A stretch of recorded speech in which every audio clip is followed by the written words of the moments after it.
Hello students. आज के lecture में हम बात करेंगे एडीआर की। एडीआर क्या होता है? ADR is alternative dispute resolution. तो ये जो अल्टरनेटिव डिस्प्यूट रिजोल्यूशन है, ये किसी भी डिस्प्यूट के केस में एक अल्टरनेटिव मेथड, एक अल्टरनेटिव मैकेनिज्म की बात करता है। तो हम बात करते हैं सबसे पहले डिस्प्यूट की, कि डिस्प्यूट क्या होता है। Dispute is an assertion by one person and a denial of that assertion from the other person, from the other party. तो एक पार्टी का अगर assertion है किसी बात के लिए, कोई क्लेम है, उस क्लेम के ऊपर दूसरी पार्टी का डिनायल है, तो वो डिनायल डिस्प्यूट की श्रेणी में आता है। और डिस्प्यूट यूजुअली सिविल नेचर के डिस्प्यूट्स को कहा जाता है। बिकॉज अगर डिस्प्यूट क्रिमिनल नेचर का है तो that is called an offence. तो ऑफेंसेस को हम आर्बिट्रेशन में लेते हैं या नहीं, ये हम बाद में देखेंगे। तो डिस्प्यूट के रेजोल्यूशन का जो कन्वेंशनल मेथड है, कन्वेंशनल मेथडोलॉजी है, that is to file a suit before a court of law. किसी भी डिस्प्यूट के हो जाने पर हम क्या करते हैं, हम उसके लिए कोई सूट या पिटीशन सक्षम अधिकारिता वाले न्यायालय में फाइल करते हैं। लेकिन ऐसे कन्वेंशनल मेथड के अलावा या अल्टरनेट क्या कोई और मैकेनिज्म हो सकता है? और वो मैकेनिज्म चूंकि रिक्वायर्ड है, बदलते हुए परिवेश में हम देख रहे हैं कि न्यायालयों के पास सूट्स का, पिटीशंस का या केसेस का बहुत ज़्यादा लंबित रहना, ये एक कारण था जिससे अल्टरनेटिव डिस्प्यूट मैकेनिज्म के बारे में सोचा जाने लगा। और उसी का ये रिजल्ट है कि हम एडीआर की बात कर रहे हैं आज के टाइम में। And it's a very successful mechanism जो केवल हमारे देश में नहीं, थ्रू आउट द वर्ल्ड इस्तेमाल किया जाने वाला एक मैकेनिज्म है। तो ये जो अल्टरनेटिव डिस्प्यूट मैकेनिज्म है, इसमें 4 तरह के तरीकों से हम किसी डिस्प्यूट के रिजॉल्व करने की बात करते हैं, जो आजकल हम इस्तेमाल करते हैं। That is, one is arbitration, another is mediation, third conciliation and is negotiation. तो ये 4 में से कोई भी तरीके अडॉप्ट किए जा सकते हैं किसी भी डिस्प्यूट को रिजॉल्व करने के लिए। हम अल्टरनेटिव डिस्प्यूट रेजोल्यूशन में हम बात करते हैं आर्बिट्रेशन की। अगर पहला जो टॉपिक है वो है आर्बिट्रेशन। आर्बिट्रेशन के संबंध में हमारे यहाँ पर भारत में आर्बिट्रेशन एंड कंसिलिएशन एक्ट 1996 इस समय प्रिवेल करता है। ये जो 1996 का एक्ट है, इस एक्ट की हिस्ट्री क्या है? देखिए, 96 का एक्ट जो है, ये यूनाइटेड नेशन का एक कन्वेंशन, एक कमीशन था, कमीशन ऑन ट्रेड लॉज। उस कमीशन ने या उस आयोग ने 1980 में कंसिलिएशन को एक अल्टरनेटिव डिस्प्यूट मैकेनिज्म के तौर पे एक्सेप्ट किया और उसके ऊपर एक मॉडल लॉ बनाया। 1985 में, 1985 में यूनाइटेड नेशन के उसी आयोग ने आर्बिट्रेशन को एक कंसिलिएशन के मेथड के तौर पे, रेजोल्यूशन के, डिस्प्यूट रेजोल्यूशन के मेथड के तौर पे एक मॉडल लॉ बनाया। हालांकि उससे पूर्व भी आर्बिट्रेशन एक तरीका था, एक मैकेनिज्म के तौर पे इस्तेमाल किया जाता था वर्ल्ड में। लेकिन जब यूनाइटेड नेशन ने इसके ऊपर मॉडल लॉ ड्राफ्ट किया, तो यूनाइटेड नेशन का इरादा बिल्कुल क्लियर था कि अब इसके बाद जो भी मेंबर स्टेट्स हैं, उनसे एक्सपेक्ट किया गया कि आप सभी अपने अपने डिस्प्यूट रेजोल्यूशन के जो भी डिफरेंट मैकेनिज्म अडॉप्ट किए जा रहे हैं सभी देशों में, यूनाइटेड नेशन के मेंबर स्टेट्स में, उन सारे मैकेनिज्म्स को मॉडल लॉ के लाइन पर या मॉडल लॉ के आधार पर ड्राफ्ट करें। उनमें अमेंडमेंट अगर ज़रूरी है तो उनको अमेंड किया जाए। उसका इरादा ये था, उसका जो पर्पस था वो ये था कि आर्बिट्रेशन के क्षेत्र में चूंकि 2 पार्टीज इन्वॉल्व हो सकती, 3 पार्टीज इन्वॉल्व हो सकती हैं, अनेक पार्टीज इन्वॉल्व हो सकती हैं, एक पार्टी किसी एक देश में रहने वाली है, दूसरा पक्षकार किसी और देश में रहने वाला है, तो ऐसे मामलों में कोई डिस्पैरिटी नहीं आनी चाहिए देशों के लॉज के अलग अलग होने की वजह से। तो हमारे यहाँ पे उस समय पे 1940 का एक द आर्बिट्रेशन एक्ट प्रचलित था, प्रिवेलिंग था, 1940 का आर्बिट्रेशन एक्ट। फिर एक और एक्ट था the arbitration protocol and convention act, वो 1937 का था। फिर तीसरा एक्ट था foreign award recognition and enforcement act, 1961 का था। ये 3 एक्ट मिलकर के आर्बिट्रेशन के क्षेत्र में काम करते थे। फॉरेन अवार्ड का रिकॉग्निशन एंड एनफोर्समेंट एक्ट क्या काम करता था कि ऐसे कोई भी मामले डिस्प्यूट रेजोल्यूशन के जिनमें एक पक्षकार भारतीय है लेकिन दूसरा पक्षकार या व्यक्ति है और वो किसी अन्य देश का नागरिक है, या फिर कोई फर्म है, कोई कंपनी है या कोई कॉरपोरेशन है जो कि किसी अन्य देश में रजिस्टर्ड है या कारोबार करती है, किसी अन्य देश में रजिस्टर्ड है, तो वो एक विदेशी होने के नाते इन दोनों देशों के बीच में जो अवार्ड होगा, यदि उसका कार्य क्षेत्र भारत है तो भारत का कोई आर्बिट्रेशन कोर्ट उस पर जजमेंट देगा। उसके लिए हमें डोमेस्टिक आर्बिट्रेशन की जरूरत होगी, लेकिन अगर उस पर जजमेंट फॉरेन कोर्ट का आया है तो फॉरेन अवार्ड को एग्जीक्यूट कराने के लिए ये स्पेसिफिक एक्ट डील करता था। मॉडल लॉ बनाए जाने के बाद यूनाइटेड नेशन के हमारे देश ने मॉडल लॉ के ही अकॉर्डिंग 1996 का the arbitration and conciliation act draft किया। और जो प्रोमिनेंटली जो चीज़ें हमने मॉडल लॉ से अडॉप्ट करी वो थी कंसिलिएशन।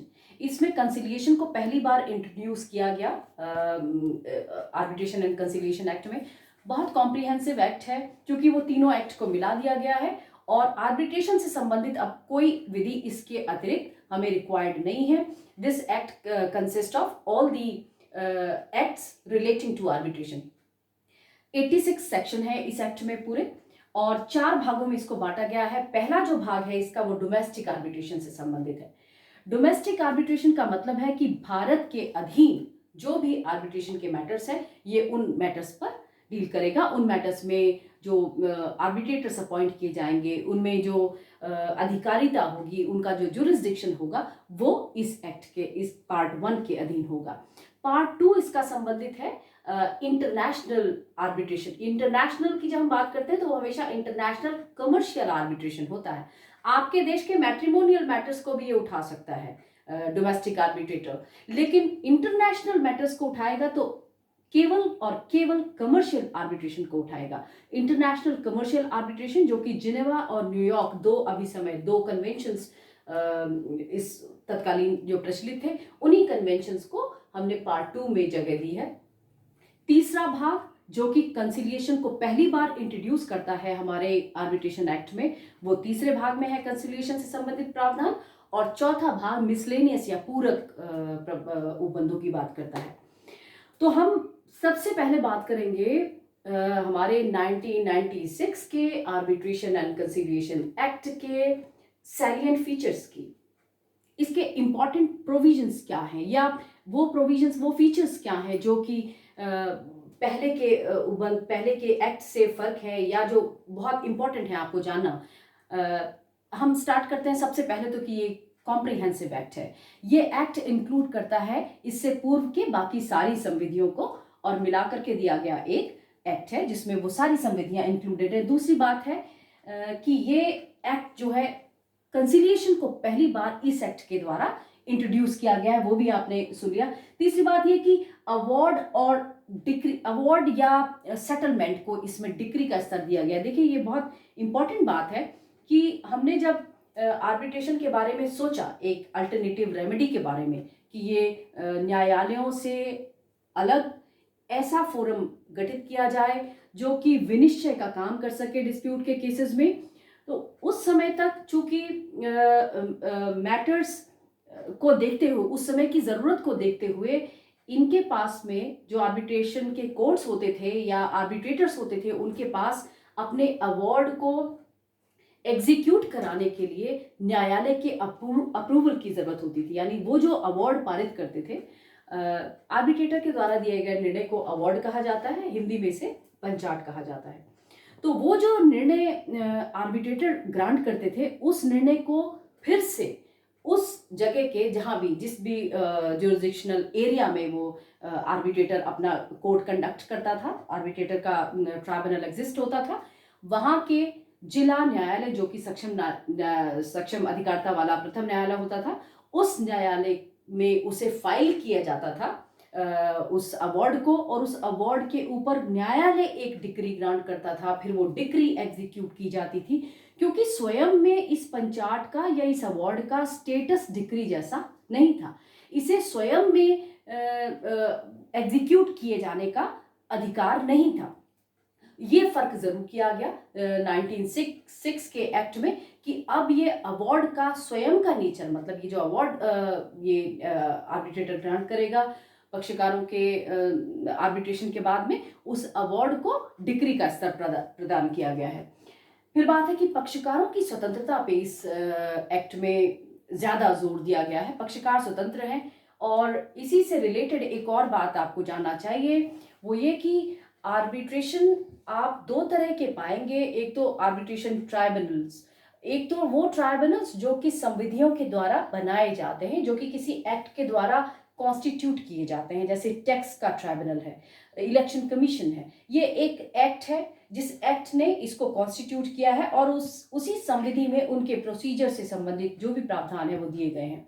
लेकिन हम जिस आर्बिट्रेशन की बात कर रहे हैं उससे संबंधित ये 1906 का जो एक्ट है वो पक्षकारों को स्वतंत्रता देता है कि आप अपने आर्बिट्रेटर का कॉन्स्टिट्यूशन स्वयं कर ले। उससे संबंधित यानी उसको गाइड करने के लिए जो गाइडलाइंस जो है, जो संबंधित उपबंध है, वो जरूर इस एक्ट में प्रदान किए गए हैं, लेकिन ये सांविधिक रूप से किसी आर्बिट्रेटर को कॉन्स्टिट्यूट करने का अधिनियम नहीं है। इसलिए ये असंविधिक आप कह सकते हैं, एक तरह का अनस्टैट्यूटरी आर्बिट्रेशन की बात हम यहाँ पर कर रहे हैं।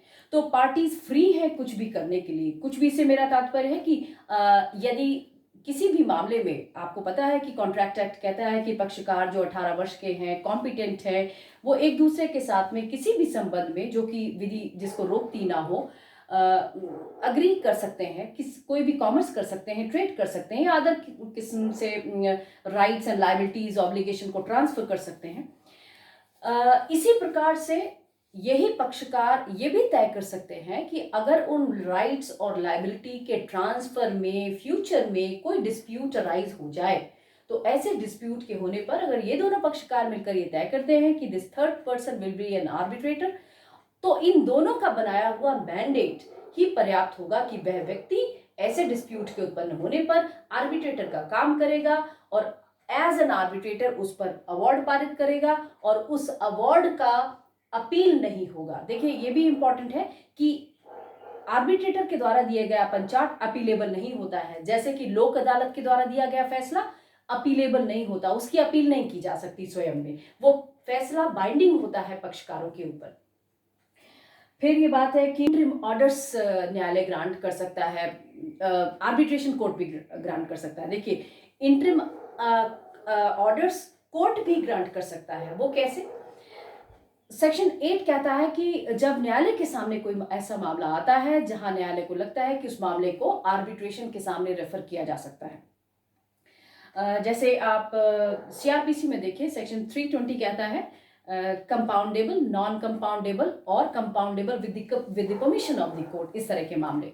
तो उसी से संबंधित एक केस है जिसमें बॉम्बे हाई कोर्ट ने ये कहा है, राज वर्सेस गोपाल राय का एक मामला है जिसमें बॉम्बे हाई कोर्ट ने कहा कि न्यायालय यदि चाहे तो वो किसी भी तरह के यानी कंपाउंडेबल या नॉन कंपाउंडेबल किसी भी मामले को निर्देशित कर सकता है आर्बिट्रेशन कोर्ट को।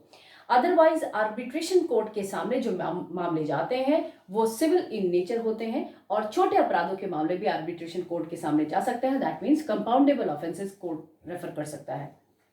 और किसी भी अन्य मामले में जो आर्बिट्रेशन के लिए उचित है मामला, ऐसे ऐसे ऐसे पार्ट को कोर्ट डायरेक्ट कर सकता है या रेफर कर सकता है under section 8 of the arbitration and tribunal arbitration conciliation act 1996 में किसी आर्बिट्रेशन ट्राइब्यूनल के लिए।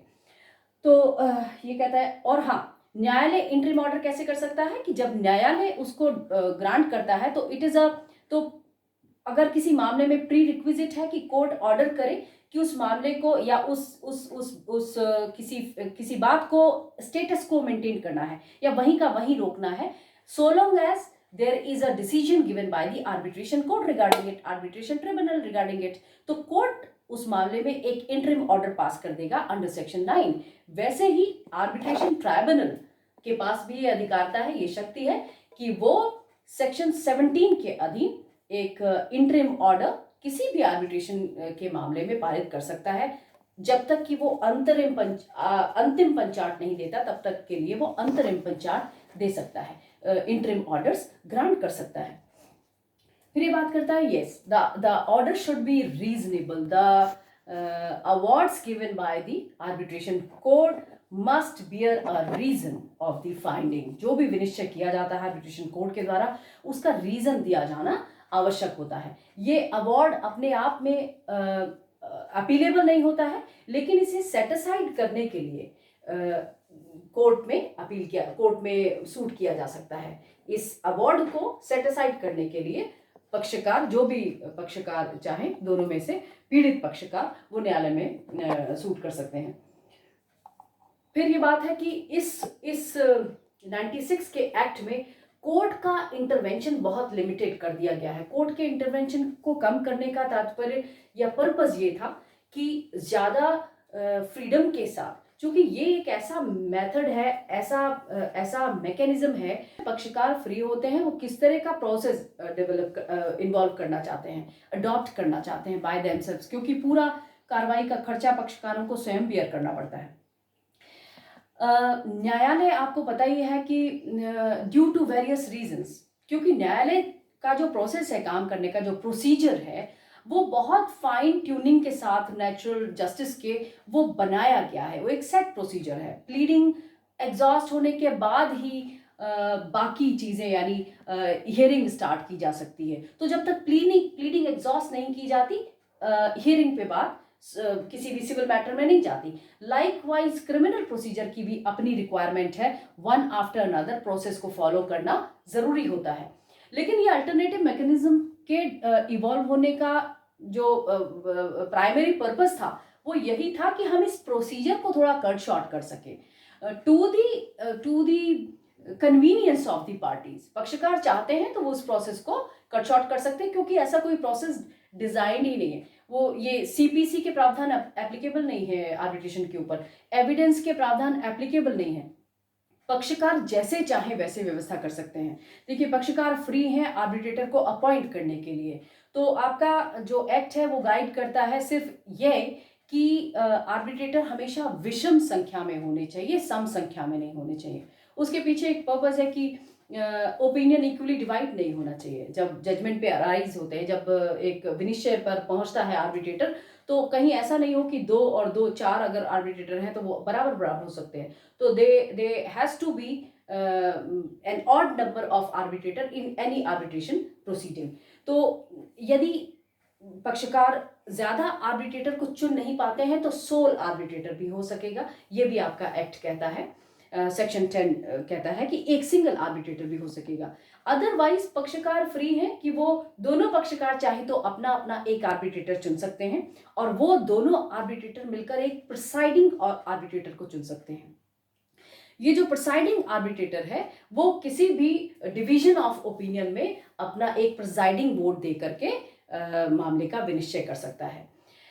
फिर बात आती है कि जब पक्षकार आर्बिट्रेटर को चुनते हैं तो ये आर्बिट्रेटर के संबंध में कोई एप्रीहेंशन यदि ऐसा है दूसरे पक्षकार के मन में कि कोई बायस हो सकता है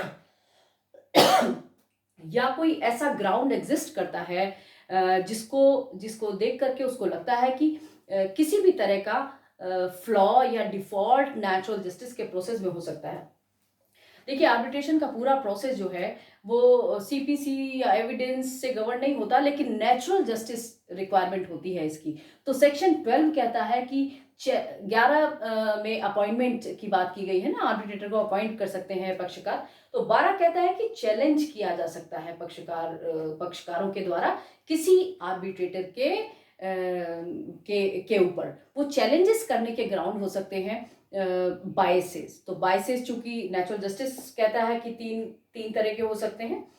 पेक्यूनरी बायस यानी धन संबंधी बायस, किसी मनी में कोई इन्वॉल्वमेंट या इंटरेस्ट होना उस आर्बिट्रेटर का, या फिर कोई पर्सनल बायस, जान पहचान या अदर कोई कनेक्शन किसी व्यक्ति से, पक्षकार से, या फिर सब्जेक्ट मैटर का, जो प्रॉपर्टी सूट में है, जो भी सब्जेक्ट मैटर है उस डिस्प्यूट का, उसमें कोई इन्वॉल्वमेंट, इंटरेस्ट यदि किसी आर्बिट्रेटर का है, and the other party comes to know about it. तो फिर ये कहता है कि सेक्शन 13 उसका प्रोसेस देता है, कहता है विदिन 15 डेज इस पक्षकार को ये चैलेंज करना पड़ेगा रिगार्डिंग दैट आर्बिट्रेटर। अगर ये चैलेंज नहीं करता है तो वो पास नहीं किया जा सकता उस आर्बिट्रेटर का मैंडेट। तो ऐसा मान लिया जाएगा कि उसने अपना राइट वेव कर दिया है। अदरवाइज विद इन 15 डेज ऐसा कोई चैलेंज किया जा सकता है किसी आर्बिट्रेटर के अपॉइंटमेंट पे। तो नेचुरल जस्टिस का एक तो प्रोविजन आपको मिलता है सेक्शन 12 में और एक प्रोविजन आपको मिलता है सेक्शन 18 में। 12 कहता है कि बायस नहीं होना चाहिए, बायस के ऊपर आप क्वेश्चन कर सकते हैं, उस आर्बिट्रेटर को चैलेंज कर सकते हैं। 18 कहता है इक्वल अपॉर्चुनिटी, यानी the arbitrator has to give both the party equal opportunity to be heard. ऑडी एल्ट्रम पार्टन का जो सिद्धांत है, यानी बिना सुने कोई कार्रवाई नहीं की जाएगी। And the opportunity reasonable opportunity should be given to the other party. यहीं पर हम आ जाते हैं कि कोर्ट का कोई अप्रूवल रिक्वायर्ड नहीं है। जो भी डिक्री पास हो, जो भी अवार्ड पास होता है वो फाइनल अवार्ड होता है। फिर कोर्ट में हेल्प, आर्बिट्रेटर के प्रोसीडिंग में न्यायालय हेल्प जरूर करा सकती है अगर पार्टी सीक करती है।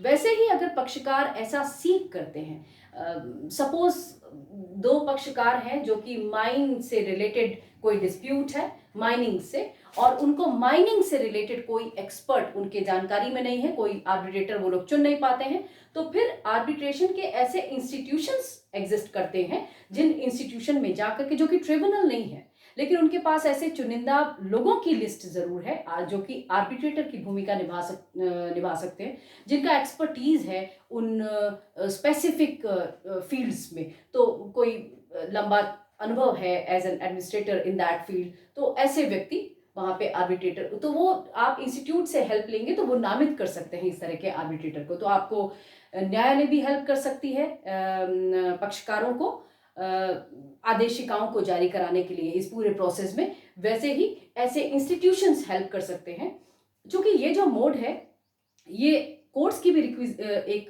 जरूरी नेसेसिटी है, एक रिक्विजिट है कि जिन भी मामलों में उनको लगता है कि इसे न्यायालय के बाहर भी सेटलमेंट कराया जा सकता है, उन मामलों में सबसे पहले न्यायालय उसका आर्बिट्रेशन या कंसिलिएशन या मीडिएशन, इवन आर्बिट्रेशन की प्रोसीडिंग के दौरान लगता है कि मीडिएशन किया जा सकता है किसी को बिठा करके। There is no necessity for the arbitrator to indulge in the matter, rather if there is somebody who is appointed and who makes them come to a conclusion, एक किसी ओपिनियन पर वो उनको ला सकता है तो मीडिएट करा सकता है। और ऐसे मीडिएशन के बाद जो वो लोग जिन जिन पॉइंट्स पर अग्री होते हैं उन्हें ला करके पंचायत का जो स्वरूप होता है सेक्शन 31 डिफाइन करता है, तो उसी में वो इंक्लूड कर सकता है। मतलब उस पे जो अवार्ड होगा वो आर्बिट्रेटर ही देगा, लेकिन जो ओपिनियन अराइज हुआ है वो मीडिएशन के प्रोसेस से हुआ है, ऐसा भी किया जा सकता है। इंटरनेशनल कमर्शियल आर्बिट्रेशन को भी इसमें पहली बार इंक्लूड किया गया। तो ये तो सारे वो सैलिएंट फीचर्स थे जो कि इस 96 के एक्ट में हमने देखे। अब ये पूरा एक्ट क्या कहता है, बहुत सारे पॉइंट्स, बहुत सारे सेक्शंस मैंने पहले भी रेफर किए। देखिए ये this act is will guide you through the process of arbitration. तो कैसे अपॉइंट करना है, सेक्शन 10 और 11 आर्बिट्रेटर के संबंध में बात करता है। पक्षकार फ्री है किसी को भी आर्बिट्रेटर अपॉइंट करने के लिए, और हर क्लॉज में आप देखेंगे पक्षकारों की स्वतंत्रता पर ये जोर देता है कि पक्षकार चुनने के लिए स्वतंत्र हैं, किसी को भी चुन सकते हैं। यदि नहीं तो फिर क्या होगा, सिंगल आर्बिट्रेटर भी हो सकता है। यदि पक्षकार बिल्कुल किसी को चुन ही नहीं पाते तो आर्बिट्रेशन इंस्टीट्यूशन से मदद ली जा सकती है। चुने जाने के बाद में यदि कोई चैलेंज है तो पक्षकार को उसे बताना पड़ेगा। इसके बाद बात आती है कि प्रोसेस क्या होगा। देखिए चैलेंज करने का प्रोसेस है कि उस आर्बिट्रेटर के खिलाफ जो भी आपका बायस का एप्रीहेंशन है उसे आप विद इन 15 डेज रेफर कर देंगे, और अगर विद इन 15 डेज इसको रेफर नहीं किया जाता तो आपका राइट समाप्त हो जाता है।